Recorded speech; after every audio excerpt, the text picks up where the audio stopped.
Dobro večer svima. Na pomoć svih nas uspeli smo da realizujemo jedan vrlo važan kapitalni projekat, monografiju fudbalskog kluba Radnički. Svako od vas ovde je deo ove monografije. Priča o Radničkom ima svoju predistoriju, tako reći, i mi smo, spremajući se da pišemo o istorijatu fudbalskog kluba Radnički, od osnivanja 30. maja 1945. imali jednu dilemu i na kraju smo doneli pravu odluku, a to je da prvi deo monografije posvetimo i fudbalskim klubovima koji su u Pirotu postojali u vreme monarhije, Kraljevine Jugoslavije.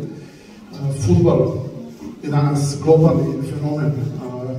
Svi znamo onu rečenicu čuvenu da je fudbal više od igre i da za sve nas je fudbal bio i jeste igra naših života.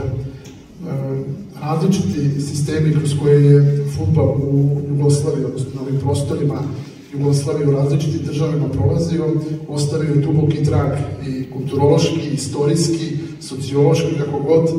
Mi smo, zahvaljujući istraživanjima koje smo uz pomoć arhiva sproveli, ali isto tako i brojnih prijatelja sa prostora bivše Jugoslavije, došli do važnih podataka vezano za takmičenje i fudbalske klubove koji su postojali u Pirotu posle Prvog svetskog rata. Počeo od Polska, pa preko Mladinca, Pobede, Građanskog i drugih seoskih klubova, govorimo o gradskim klubovima koji su obeležili taj period od 1919. do 1941. godine.